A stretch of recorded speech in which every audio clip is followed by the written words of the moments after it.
প্রিয়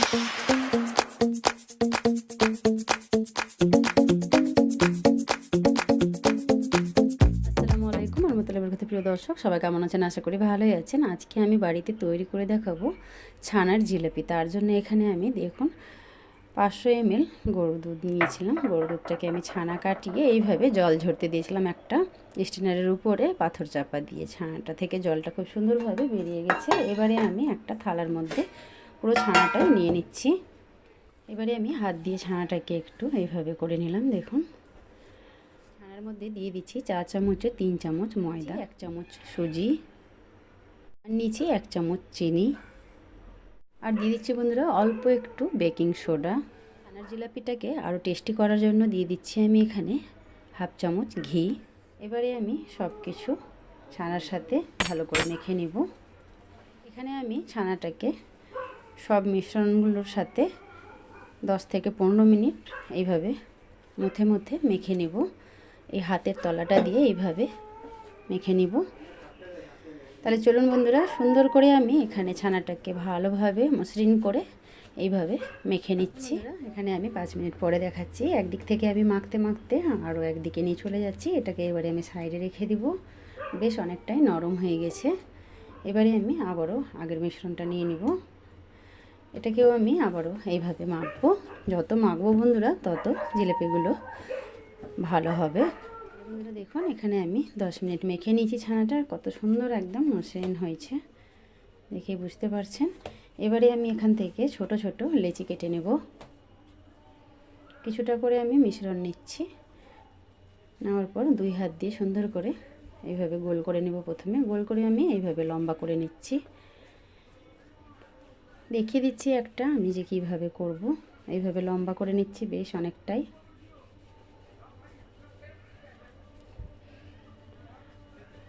লম্বা করে বন্ধুরা এইভাবে করে আমি গোল করে পেঁচিয়ে নিব। বাকি যে অংশটা থাকবে এটাকে আমি এইভাবে এখানে গুজে দেব। দেখুন, তাহলে বন্ধুরা একই মতো করে সবগুলো করে নিই, তারপরে দেখাচ্ছি। বন্ধুরা দেখুন, এখানে আমার সবগুলো জিলাপি তৈরি করা হয়ে গেল। এবারে আমি এগুলোকে নিয়ে চলে যাব চুলায়। আমি একটা কড়াই চাপিয়ে জালটাকে জ্বালিয়ে দিয়েছি। এখানে বেশ কিছুটা পরিমাণে দিয়ে দিচ্ছি আমি সয়াবিন তেল, দিয়ে দিচ্ছি আমি 1 চামচ ঘি। এইদিকে গরম হতে হতে বাকি অন্য একটা চুলায় এখানে আমি শিরাটা তৈরি করে নিব। তার জন্য একটা আমি এরকম বাটি নিয়েছি, আর নিয়েছি 1 কাপ ভর্তি চিনি। পুরো চিনিটাই দিয়ে দিলাম বাটির মধ্যে। তারপরে আমি দিয়ে দিব এখানে একই কাপের 1.5 কাপ জল। এখানে আমি 1/2 কাপ নিয়েছি, এখানে আমি আরও 1/2 কাপ জল দিয়ে দিলাম। আর বন্ধুরা জায়গাটা শর্ট বলে আমি ঠিক দেখাতে পারছি না, কেননা এখানে এই চুলার মধ্যেই আমি এখানে একটা থালা দিয়ে কড়াইটার উপর দেখাচ্ছি, তার জন্য একটু জল পড়ে গেল। এবারে আমি এখানে দেখুন চিনি আর জল একসাথে দেওয়ার পর অন্য একটা চুলার মধ্যে নিয়ে চলে যাচ্ছি এটাকে শিরা তৈরি। তেলটাও ভালো করে গরম হয়ে গেছে। এবারে আমি একটা একটা করে জিলাপিগুলো এইভাবে ছেড়ে দেব।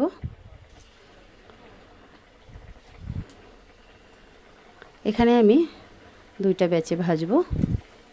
তাহলে আমি এখানে 5টা দিয়ে দিলাম। এবারে আমি এইগুলো আস্তে করে পাল্টে দেব। আর চুলার জালটাকে আমি এখন একদম মিডিয়ামে করে দিয়েছি। চিনির শিরাটাও ফুটতে শুরু করেছে। আর নিয়েছি আমি এখানে 2টো ছোট এলাচ।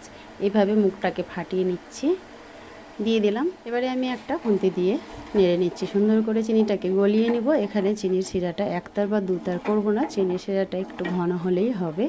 তাহলে চলুন এখানে শিরাটা হোক। এবারে আমি জিলাপিগুলোকে আমি এবারে তেলটাকে ঝরিয়ে সুন্দর করে তুলে নিলাম। তুলে নেওয়ার পর বন্ধুরা চিনির শিরাটাও হয়ে গেছে। এবারে আমি চিনির শিরার মধ্যে এগুলোকে দিয়ে দিব। চুলার জালটাকে বন্ধ করে দিলাম। বন্ধ করে দেওয়ার পর এবারে আমি এই জিলাপিগুলো এই শিরার মধ্যে ডুবিয়ে দিলাম।